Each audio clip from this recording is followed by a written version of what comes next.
All right, so tonight we're going to attempt to do all of Genesis 27 and the first 9 verses of 28. So there are two reasons that we need to do this, because really this is one story. And I think we have bylaws discussion the next 2 weeks. So I really don't want to stop in the middle, hopefully, and then have 2 weeks before you're able to pick it up. Because honestly, there's a lot of stuff we just have to get through, a lot of narrative that we have to get through before we can really get to a lot of the application that's associated with this story. So it's either we're going to go really, really fast and be done really early, which I don't think that's probably going to happen, or we may not get all the way through it. So I'm afraid that it's going to be difficult for us to get through it, but we will try. So we're talking about Isaac and Jacob stealing the blessing, was receiving the blessing deceitfully. And so I know that most of you know this story, but we're going to walk through it. And it's very interesting. So I teach our Sunday school, our college and career class here at FBC Mulvane, and we've been walking through the book of Genesis as well. We're about 6 chapters ahead. So in our class, what we did, because you can't do things just normal all the time, we actually acted out this whole thing. So I had people walk up, we had a narrator, and we read through it, and everybody played their little part. And so I had Isaac, whoever's playing Isaac, I made them wear dark shades because he's blind. And I had somebody wear this big scarf because they were Jacob dressed up like Esau. And then somebody else had to have, I can't remember what we did with Esau, but we gave him something that made him hairy or red or something like that. And then we had a gentleman who said, "Hey, can I be Rebecca?" And it was hilarious. So he gave the best woman voice out of the whole deal, and it was fun. So we're not going to do that tonight, even though it'd be really funny, and I'd love to do it. But this story really is broken up into 6 almost scenes. So you can actually walk through. It's almost written like a play, and I don't think that was an accident, because we have 3 of the scenes kind of leading up, and we have 3 scenes kind of coming back down. So there's a nice parallelism. It's symmetrical on each side of this. And so we're going to take each of these little scenes together, and that's how we're going to break this down tonight. So we are going to, let me see. Oh man, I went too far there. Okay, so we're going to read verses 1 through 5a. It says, "When Isaac was old and his eyes were dim so that he could not see, he called Esau his older son and said to him, 'My son.' And he answered, 'Here I am.' He said, 'Behold, I am old. I did not know the day of my death. Now then, take your weapons, your quiver and your bow, and go out to the field and hunt game for me. And prepare for me delicious food such as I love, and bring it to me so that I may eat, that my soul may bless you before I die.' Now Rebekah was listening when Isaac spoke this to his son Esau." Okay, in scene 1. Okay, so why does Isaac call Esau in? Because he decides it's time to give him the blessing, right? What's the timing? Why is now the time? He thinks he's going to die, which is funny, not funny, but it's interesting because he doesn't die for at least another 20 years. So I think there's more to this story than him just saying, I think I'm about to die. And so I kind of want to dig into that just a little bit. So I think Isaac's true intent, when you look at this, is he's hungry. His appetite has got a hold of him. He's been blinded by his appetite. It's such an awesome little thing that he's blind, but that's not really just the whole thing. His appetite for the things of this world, for the food, has blinded him to what God's will is. So I don't think that that's something that we can just gloss over and forget about. That's something we really have to look at. So he wants to eat. He's driven by his own appetite. He says, "Prepare for me delicious food such as I love." I can just see it. You got Isaac's laying there, lounged down, and because later Jacob walks in and he says he gets up or whatever. So he's laying down, probably feeling a little bit sorry for himself, right? He's blind. He's 100 years old at least at this point. So he's not a young guy. He's laying around. My guess is he's probably at this point a little overweight because he loves that delicious food, feeling a little bit sorry for himself. I'm just putting things in here at this point. So this is my take on this. But he said, I want something to eat. What's the best way for me to get something to eat? Hey, Esau, I love that food. That food is so good. hey, I'll give you the blessing. I mean, it's almost like he's saying, I'll give you the blessing if you go get me some food. It's eerily similar to a previous story where Esau sold his birthright for what? A bowl of red soup. A very red soup is what it says. A bowl of soup, he sold his birthright. So you have Isaac. Now we know where he gets it from, right? The fruit doesn't fall far from the tree, right? So you have Isaac who's kind of willing to do the same type of thing, of trade the blessing for a meal. And so what is wrong with Isaac trying to do this? Well, Esau's not the chosen one. Who's the chosen one? It's Jacob. And it's not Esau. Isaac is trying to assert his will over God's. That's what he's trying to do. So it's very clear that Esau loved, these names, I'm going to mix them up, so just bear with me. I apologize. Isaac favored Esau, and Rebekah favored Jacob. We know that, right? And unfortunately, you're going to see in a couple chapters when you get there that really creates a really bad situation with a couple of sisters who are married to Jacob, this favoritism. So this is running in this family, and it's not a good thing. And so we see a disunified family. Notice who's here. Who's in on this scene? Esau and Isaac. Who's missing? Jacob and Rebekah. I mean, Rebekah's over here on the side kind of listening in, but she's really not in the scene. Why in the world would Isaac think that he would need to go to his son secretly to tell him to go get some game so that he may bless him? Because he knew better. He knew that Jacob was the chosen one. Jacob was the one who was to receive the blessing. And there are some who would say, well, he just didn't know. I don't buy that Rebekah never told him.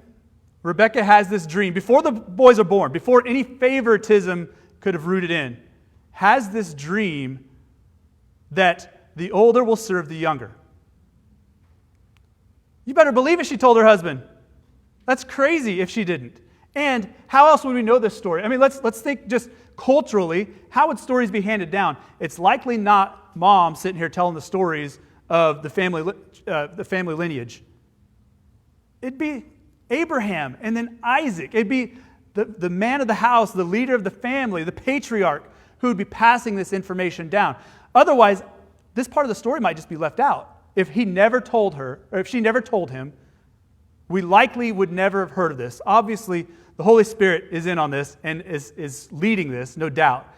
But I think it's far-fetched to say that Isaac really didn't know that Jacob was the one who was supposed to receive the blessing. So that just makes this whole thing worse. So he is in sin because he's trying to assert his will over God's.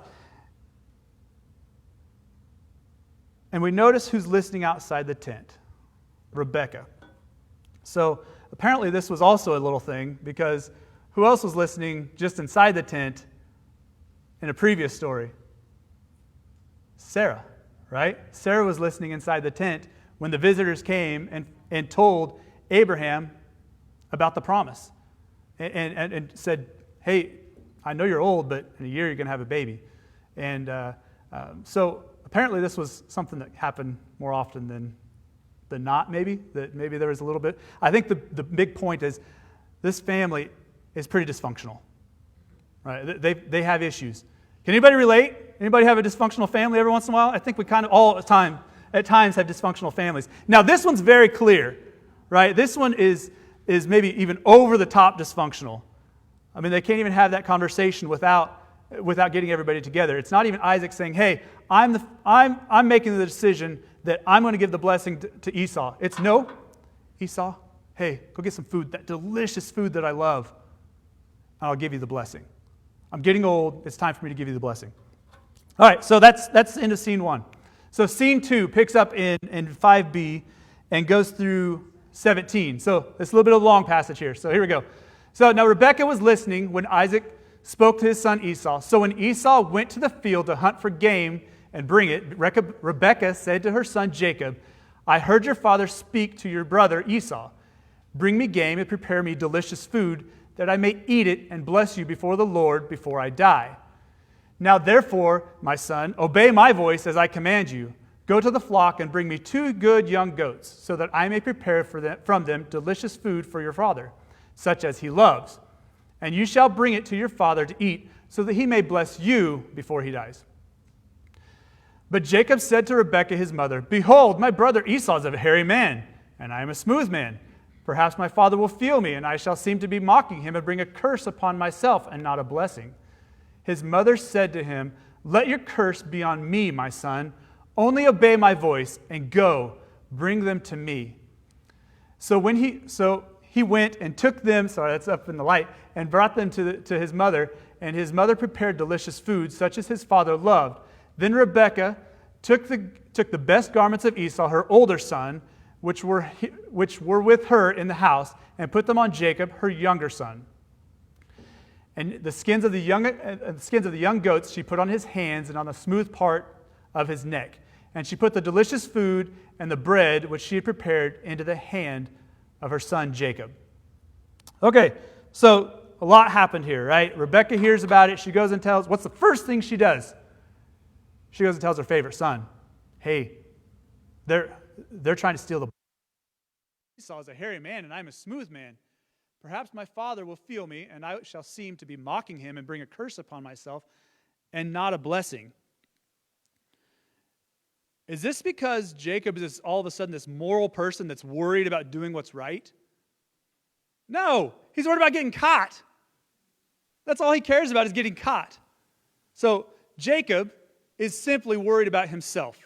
And we see that throughout his entire life until God essentially breaks his hip, knocks his hip out of socket, that Jacob's worried about Jacob. And that's really all that Jacob's worried about. And we see this in full view in this story. So Jacob is most concerned with himself, and then his mother responds. This is just kind of interesting. She says, Let your curse be on me, my son. Only obey my voice and go bring them to me. Does Rebekah really see anything wrong with what she's doing? I don't think so. I think she's blinded, just like her husband was blinded by his appetite. I think she's blinded by the end goal. What was the end goal? That her favorite son, at the end of the day, it's that her favorite son, it's not really about God's blessing. It's that her favorite son receives the blessing. Because I think if it was about doing the right thing, they would have gone and talked to Isaac. It's no, we're going to do whatever we have to do. How many times have we seen in the book of Genesis about the guy that God has chosen tries to push God's blessing and God's purpose along, only to their own downfall? Over and over and over and over again. It's the same old rinse and repeat, right? It's the same story over and over. And I wonder, part of it, is it because that obviously this really did happen, but part of it's because this is us, right? This is us over and over and over again. How many times has John tried to push the will of God on? Probably in a sinful way. If we really look at it, potentially in a sinful way. Probably more times than I even know, to be honest. And that's part of what this story is about trusting God to fulfill His promise. The whole purpose of the book of Genesis, as I've studied this, as we've been going through this, what I've come to is the whole purpose is to show God's faithfulness to His promise in spite of us. Right? The promise to fix the fall. That is the purpose. That is the promise that God gave to Adam and Eve. So I'm going to fix this. He gave it specifically to Eve, but He was giving it to both of them, to all of mankind. I'm going to fix this. I'm going to make a way that we can be brought back into perfect relationship. And that's what this whole book is showing, is how God is faithful. No matter how hard these people try to mess it up with good intentions, God is faithful, and He continues to push through His promise. And that is, I think, the whole, at the end of the day, that's kind of what the point of this story is, that these people really messed up. There are no good guys in this story. There's one good guy, it's God. There's only one who is good, and it's God. There is no God is the hero. Nobody else can take the claim, can claim the hero role in this story.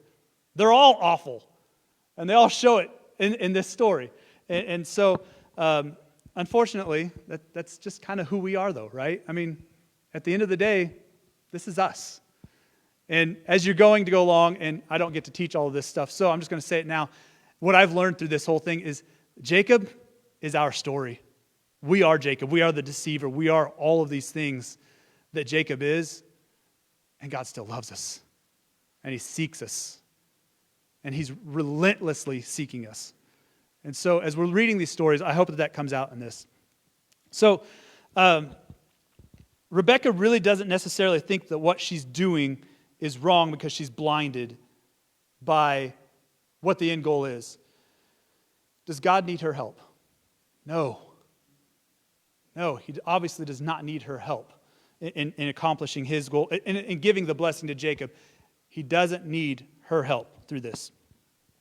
So we see that they're both willing to go to such extremes because they really think that they're helping God. Jacob, at the end of the day, while he was really worried about himself, I think he took the stories to heart a little bit more. I think Jason's talked a little bit about Jacob and Esau sitting on Grandpa Abraham's lap and listen to the stories. One of them took them to heart at least a little bit. Now, he had a really hard heart and was thinking about himself. But Esau could say, I don't care about that. Let me go out in the field. Let me go hunt some game. And he was really good at it, apparently, and could cook it really well. But I think the other thing that we have to... but they really wanted to see Jacob receive the blessing. Right, wrong, or indifferent. That's what they wanted to see. Notice who's featured in this scene. Who's here? Yeah, Rebecca and Jacob. Who's missing? Esau and Isaac. It's like the family just wants to function behind closed doors. Right? Why? Because they know what they're doing. I think in their heart of hearts, they know what they're doing is wrong. It's deceit. They know that doing this is not the right thing, but at the end of the day, they don't care. They want the end goal. So one last thing that in this, I just think it's kind of interesting that there are so many references to delicious food. Isaac said, delicious food. You have this adjective in here over and over again, delicious. Why? Because I really think that it's pointing to Isaac's appetite. It's still pointing back to Isaac really, really, really desired this food, and which leads us into what happens in our next section. So the next section goes from verses 18 through 29. Okay, so this is Jacob, went into his father and said, my father. And he said, here I am. Who are you, my son? Jacob said to his father, I am Esau, your firstborn. I have done as you told me now. I've done as you told me. Now sit up and eat of my game, that your soul may bless me. But Isaac said to his son, how is it that you have found it so quickly, my son? He answered, because the Lord your God granted me success. Then Isaac said to Jacob, please come near, that I may feel you, my son, to know whether you are really my son Esau or not. So Jacob went near to Isaac his father, who felt him and said, the voice is Jacob's voice, but the hands are the hands of Esau. And he did not recognize him because his hands were hairy like his brother Esau's hands. So he blessed him, and he said, Are you really my son Esau? He said, I am. Then he said, bring it near to me that I may eat of my son's game and bless you. So he brought it near to him, and he ate. And he brought him wine, and he drank, probably a lot. That's the story, it kind of seems like. So then his father Isaac said to him, come near and kiss me, my son. So he came near and kissed him. And Isaac smelled the smell of his garments and blessed him and said, see, the smell of my son is as the smell of a field that the Lord has blessed. May God give you of the dew of heaven and of the fatness of the earth and plenty of grain and wine. Let people serve you and nations bow down to you. Be Lord over your brothers, and may your mother's sons bow down to you. Cursed be everyone who curses you, and blessed be everyone who blesses you. That last little phrase there should remind us of something, okay? Just keep that in the back of your mind, because that should be a reminder of what has just taken place. Okay, so Jacob goes in, dressed up ridiculously. He's got goat skin on the back of his neck, on his hands. He's got his brother Esau, who's probably bigger than he is. Let's just be honest. Esau was a man of the field. Jacob dwelt in the tent. So I just envision this garment just like drowning. He's drowning in this garment. It engulfs him because he's not as big of a guy, likely. And comes in, and elephant in the room. Who's that hairy? Who is that hairy? That goat skin feels like the man's hands and the back of his neck. I'm not going to repeat that. That wasn't nice. So we're not going to call out. But I think that kind of just shows the ridiculousness of Isaac through all of this. Right? We see. So he walks in, and Jacob tells two lies. He actually tells two lies, one of the lies twice, but two separate types of lies. What's the first lie that he says? He says, I'm Esau. So he lies to his father. What's the second one?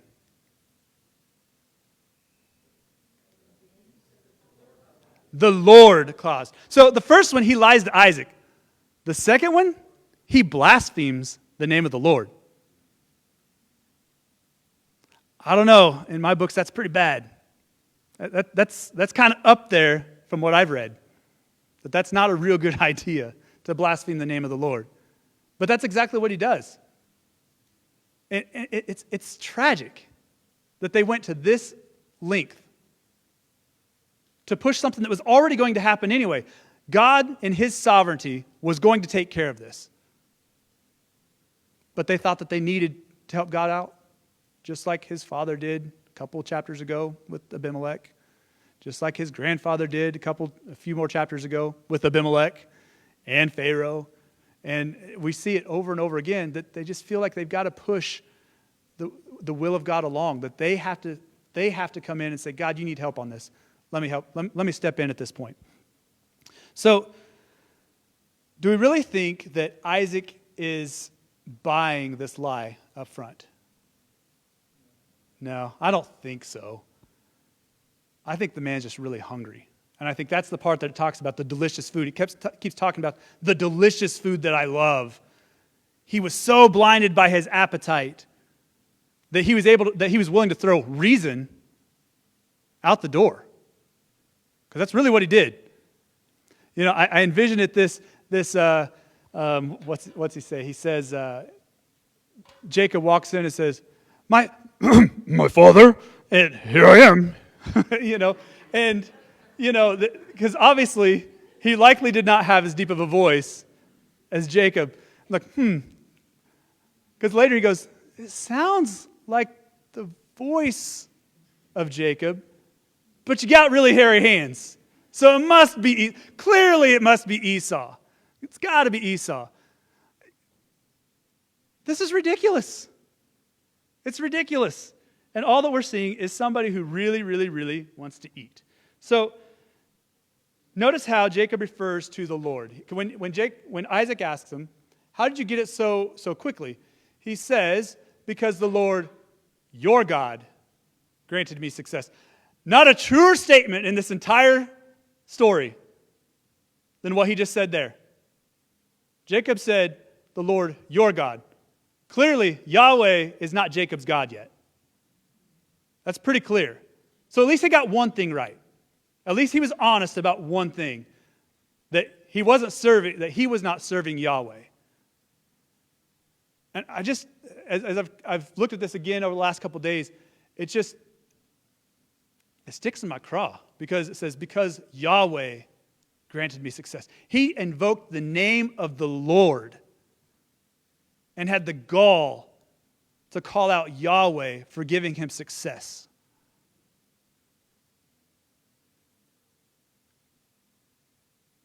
How many times have we maybe thought of that? Like, oh, well, God told me this. Did God really tell you that? Or is that you speaking? before we go and cast stones at Jacob, maybe we need to examine ourselves a little bit and realize we're probably guilty of doing the same thing. I hope not, and I pray that we don't. And I know the people in here, when you realize that you're repenting of that. That's the beauty of it. That's the beauty of the cross. That's the beauty of salvation, is that when we do something stupid like that, we repent and we have a loving God who's already paid the penalty for us. And he forgives us of that. But this shouldn't be taken lightly. It's not just a phrase in here. The Lord your God granted to be success. So, sorry, I lost my spot. I got off on a tangent. Sorry. My poor class has to deal with that a lot. So,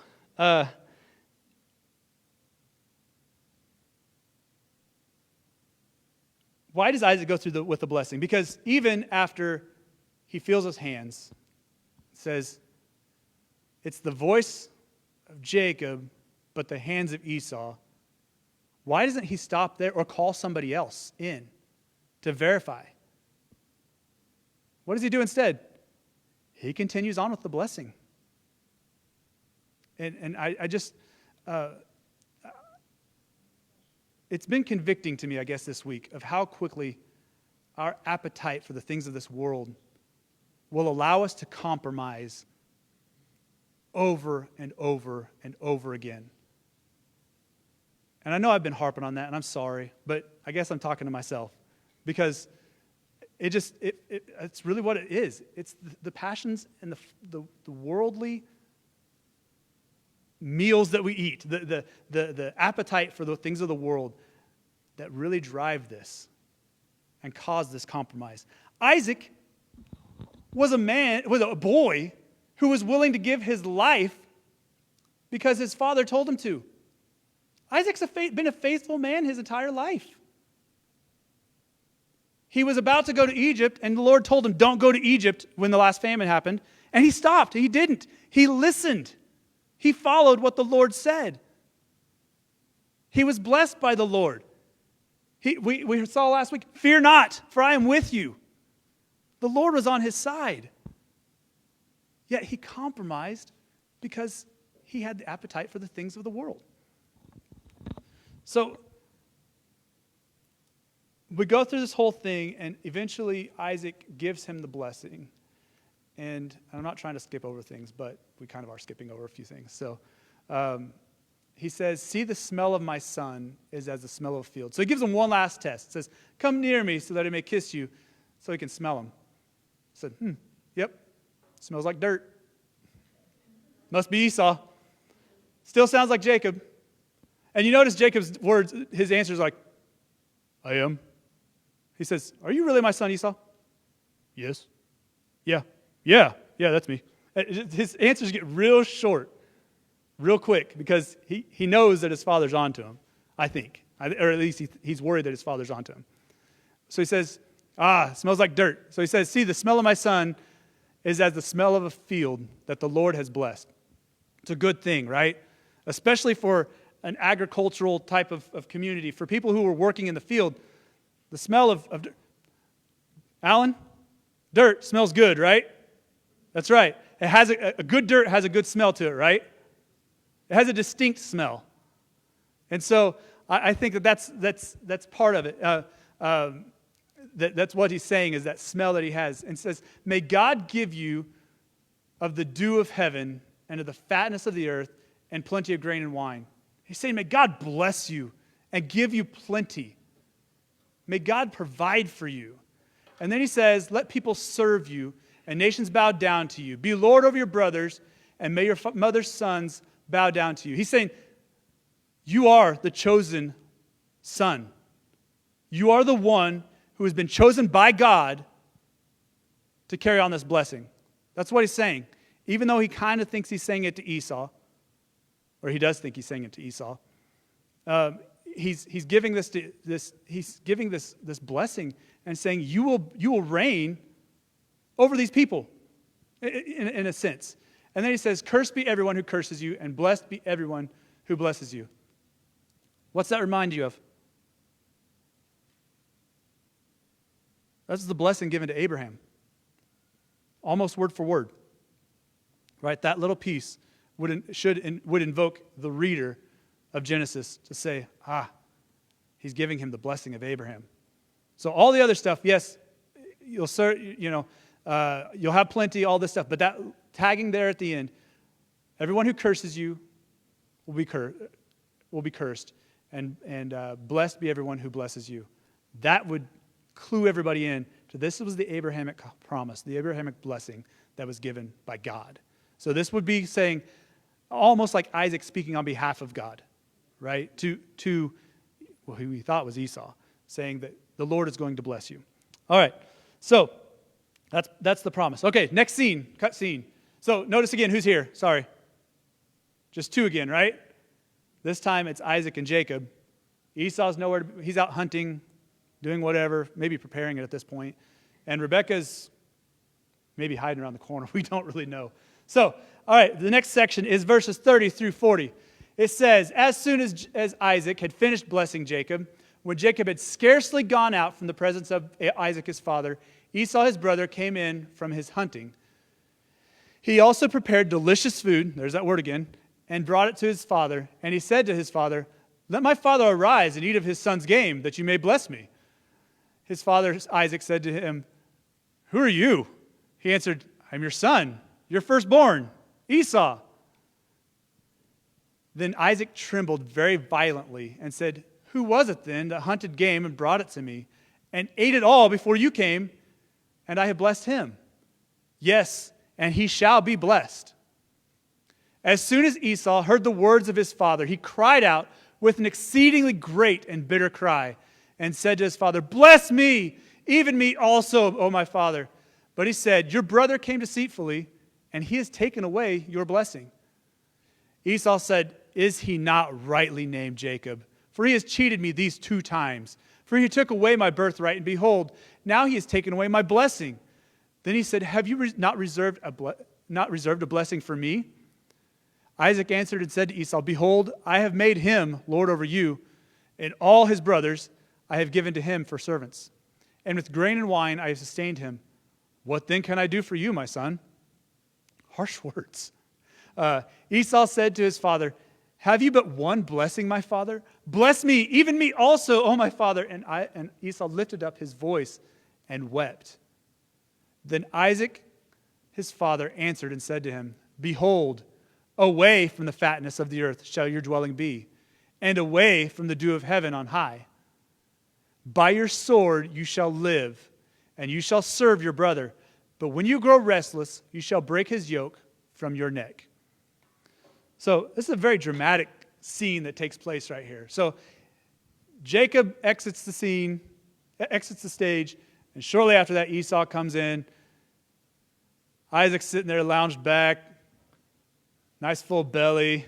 He just had his goat, probably half asleep, to be honest. You know, he's had plenty to eat. He's full. He had this delicious food. How do you enter Esau walking into the tent? Man, that chest is out. He is ready to go. He's like, I'm going to get mine. He's walking in so confidently, like, here I am. Get up, Dad. Let's eat. Let's eat. It's time for you to bless me. And then he says, who are you? Can you imagine how deflating that must have been for Esau? I mean, just to see him all puffed up, his chest huge, and then just him collapse on himself. No doubt, completely collapsed. He knew something had happened at this point. So, how does Isaac react to the news?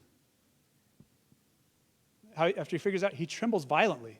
Why does he tremble violently? He realizes what's happened. And I think, now, I don't want to read more into this than what's there, so bear with me. Maybe he realized, maybe this was God's conviction coming upon him. And maybe he realized, I gave the blessing to the right one in spite of me. I pronounced the blessing on Jacob, God's chosen one, and he trembled violently. He was shaken to his core. Now again, I don't want to read more into that than what's there. So take that for what it's worth. we do see Isaac later seem to have a repentant heart. So I think it's plausible that at that point he realized, well, first of all, he did realize the mistake that he'd made, but I think he also realized what mistake he really had tried to make and how God still stepped in and showed himself once again faithful to keep the promise that he has made. So Esau reacts to the news that his brother has stolen the blessing from him by saying what? He says, "Bless me, Father." And it talks about how he cries. Remember, Esau is this guy of the field, right? He's a hunter. He's a big, burly guy. Big, burly guys don't cry pretty, right? It says that he raises, he lifts up, what does it say? Let me get the words exactly right here. He cried out with an exceedingly great and bitter cry. This is one of those that you watch the movie and you hear somebody cry and everything stops. Like the birds stop chirping, everything stops. That type of cry is, I think, what we're hearing here.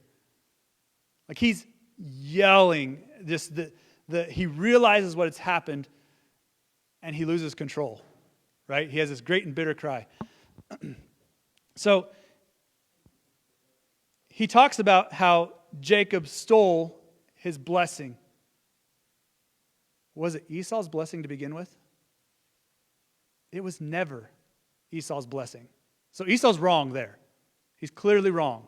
He doesn't have he's clueless. Once again, all those stories that Grandpa told about God's promise, that he said, and just took them and flippantly and just said, whatever, and didn't pay attention to them. He's realizing the gravity of that. The blessing of the Lord, which, hey, Dad's God's blessed man, so I'm the firstborn, I'm going to get it. He even walks in, Esau, you're firstborn. But God has shown, it's being revealed to him that he's not the chosen one. So he says it was stolen from him, but we have to remember it was never his to begin with. So what does the name Jacob mean? Deceiver, usurper, yes. So heel grabber is what it meant, and it was a playful word, right? So that's what they gave him the name because, you remember the story, Jacob was grabbing Esau's heel as they came out of the womb. It's significant because we know of the significance, but at the time, no real significance to that, right? It's a cute little story. Oh, we're going to name him Jacob. He's the heel grabber. Now, it's come to find out that this name actually fits him pretty well because it's come to known as the deceiver, the usurper, basically a cheat, right? That's who Jacob is. And so he says, he's cheated me these 2 times. And what's kind of interesting to me is when he says he's cheated me these 2 times, you don't see Isaac say, wait, what? He cheated you? When? It was pretty well known, I think, amongst the family that Esau had sold his birthright to Jacob. So it goes again back to the point where Isaac knew better than to try to give the blessing to Esau. So we're seeing again, just on and on, that Isaac knew what he was doing was wrong. And so now he violently shakes because of I really do kind of think it's the revelation of the mistake that he's made, and I think it could be the conviction of God coming on him and realizing what he's really done. So you look at, what does Esau have left to do? All Esau has left to do is beg, right? You look at the progression. It says, have you not reserved a blessing for me? And then he says, have you not one blessing? Bless me, even me also. It just gets progressively worse and kind of sadder and sadder as you go. It's like you have this guy that really thinks he deserves something, and he realizes he's not going to get it, and it just gets more pathetic and more pathetic and more pathetic in his cry. And so what ultimately happens? Well, he gets what many people call the anti-blessing. Let's look at this. It says, behold, away from the fatness of the earth shall your dwelling be. Exact opposite of what he had said to his brother, right? And away from the dew of heaven and on high. Exact opposite. By your sword you shall live, and you shall serve your brother. Again, the exact opposite. And you shall grow restless. And then he says, but then you will go, when you grow restless, you shall break his yoke from your neck. So there is a little bit of a glimmer of hope there that at some point he's not always going to serve his brother. But this is really awful. I mean, count me out. I don't want that kind of blessing. If that's all you got, at that point, if I was Esau, I'd be like, never mind. I'm good. Thanks, Dad. And just walk out the door.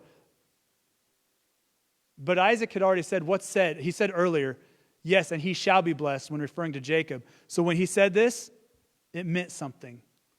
It meant that what he said, he was speaking on behalf of God. This was the blessing, and in this case, the anti-blessing from God. So this was God really pronouncing judgment on Esau, who was not his chosen seed bearer.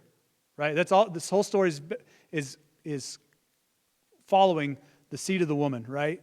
That ultimately leads to Christ. That's the lineage that we're following through all of this. So Esau is becoming aware of the fact that he is not the chosen seed. That all of those stories really didn't matter. I'm reminded in Scripture where it says that many will be at the gate saying, Lord, Lord. But he will answer, I never knew you. That is what Esau's experiencing right now. At the end of the day, that is what he's experiencing. I never knew you. Now, there will come a time when it's too late for someone to accept Christ. Right? There comes a time.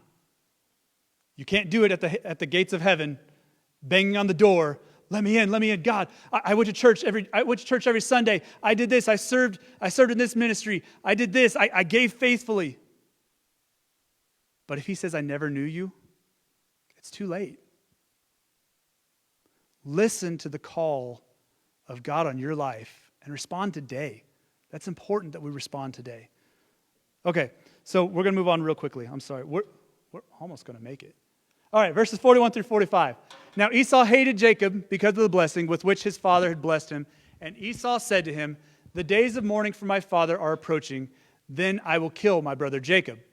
But the words of Esau, her older son, were told to Rebekah. So she sent and called Jacob, her younger son, and said to him, behold, your brother Esau comforts himself about you by planning to kill you. Now therefore, my son, obey my voice. Again, listen to me. Do what I say. Arise, flee to Laban, my brother, in Haran, and stay with him a while until your brother's fury turns away, until your brother's anger turns away from you, and he forgets what you have done to him. Then I will send and bring you from there. Why should I be bereft of you both in one day? So, what happens when we sin? There are consequences, right? There are always consequences to sin. Now, fortunately, we have been covered by the blood of Christ, and so we are not punished because of that. We're not under God's wrath because of that, but there are consequences. That punishment has been paid by the blood of Jesus. That's the beauty of it, but there are still consequences. And we see Jacob, who even though God's not really his God yet, he is still God's chosen man. And he's living under the blessing of God. There are consequences of this. What does Rebekah say? Hey, so Jacob is facing death now, right? His brother, who is much more powerful than him, is saying, I'm going to kill you. No thanks, And Rebekah, hearing about it, catches wind of it and tells him, and she says, go away for a while until his fury dies down. She's thinking for a few days. How long does this end up being? 20 years. And what happens in that time? Rebekah dies. Rebekah, because of their sin, loses her favorite son. She will never see him again. Consequences of sin. The one that she loved, she will never see again. So, It's also interesting that she said, until your brother's anger turns away from you and he forgets what you have done to him. Whose idea was this in the first place? It was hers. How did that go? Not so well. What did they gain through this whole thing? What was gained? Nothing. They gained absolutely nothing. Jacob was already the recipient of the blessing. So their deceit got them from here to here. Right? It didn't take them up here. They were already here. But look what they gave up. It cost her really the love of her life. You know, I mean, she loved her husband, but her pride and joy, her favorite son, her beloved son, it cost her because of the sin. Sin has consequences. All right, going quickly. Verses 46 through 28:5. It says, Then Rebekah said to Isaac, I loathe my life because of the Hittite women. Okay, first off, Hittite women, that should remind you of what happened in the last chapter. Who did Esau marry? 2 Hittite women. That's right. So, she's right. He married the wrong people. But now she's using it as an excuse to kind of deceive her husband again. So she says, I loathe my life because of the Hittite women. If Jacob marries one of the Hittite women like these, one of the women of the land, what good will my life be to me? A little dramatic, but she got the point across. Then Isaac called Jacob and blessed him and directed him, You must not take a wife from the Canaanite women. Arise, go to Padan Aram and to the house of Bethuel, your mother's father, and take as your wife from there one of the daughters of Laban, your mother's brother. God Almighty bless you and make you fruitful and multiply you, that you may become a company of peoples. May he give the blessing of Abraham to you and to your offspring with you, that you may take possession of the land of your sojournings that God gave to Abraham. So, a couple things we see right here. Isaac, with his repentant heart, now restates the blessing and means it to its recipient this time. He gives him the blessing of Abraham that was given to Abraham, that was given to him by God. And so we see Isaac messed up, repented, and is following God's will again. So what he's telling them to do, to go marry from the land of Padan Aram, was what God had desired in the first place. Remember, where did Rebekah come from? Same place, right? So it's go back to my father's family and find a bride there, not amongst the Canaanite women. He broadens it. Not just the Hittite women, the Canaanite women. Why was that a big deal? It's not really because of a gene pool issue. It's because they served other gods. It's because they didn't follow Yahweh. Look what happened to the nation of Israel every time they intermarried with the people of the land. It didn't go well. Right? Solomon, the wisest man to ever live, what happens to him when he marries all these women? He begins to follow their gods. And it doesn't end well for Solomon. And so we see that there's a reason for this command to go there. And it was a good idea. It was good that he did that. Again, I don't know that she really needed to go and be so dramatic about it. Say, oh, my life is not worth living if he were to marry these women. But that's just how she is apparently. So Isaac gives the blessing. And then this one little tagged piece here, it says, Thus Isaac sent Jacob away, and he went to Padan Aram to Laban, the son of Bethuel, the Aramean, the brother of Rebekah, Jacob's and Esau's mother. Sorry, that was part of this last section there.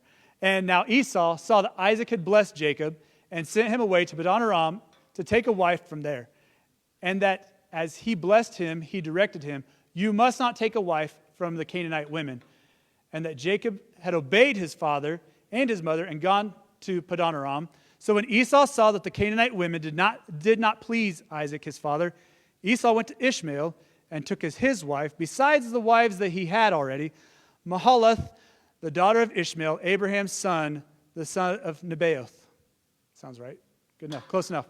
So Esau sees that this is the end of the story. Esau sees that, what I did didn't make my father happy. So there are two ways to look at it. He either said, well, I'm going to go marry somebody else, but I don't think that's what it really was. He's trying to earn the favor of his father. He tries to go to Ishmael, Isaac's brother, and marry there. What's the problem with that? No, Ishmael's been cut off. Ishmael is Canaanite for all intents and purposes at this point. He is part of the problem. You know, that didn't really sound the way I meant that to sound. He's not who he's supposed to go to. It was to go back to the roots, right? Go back to the land of my father. Plus, Ishmael, who was Ishmael's mother? An Egyptian woman, right? So she's not in any way really part of the seed. So I think that's Ishmael is really not. So Esau was trying to earn his way back into right standing with his father by marrying a daughter of Ishmael. Problem is, already been cut off. So more importantly, though, you can't earn your way to the blessing. Period. There is nothing that you can do to earn the blessing. You will never be able to fix things between you and God. Only God can do that. You must surrender your life to Him because Jesus is the only solution to the problem of sin. Now, I really think that's kind of in a nutshell what this whole thing is about. Is trying to do things on our own, it doesn't go well. It requires our surrender. At the end of the day, if Rebekah had never said anything to Jacob and Isaac had come back in, God would have stepped in because that's what God does. God stepped in. Just like He did 2,000 years ago, God stepped in and came and lived a perfect life and died my death, died your death. And that's something we can rejoice in. And that's something we should be able to take with us and really have a lot of peace about. So anyway, I appreciate your attention and your time tonight. So I hope you guys have a great evening, and we'll see you next time.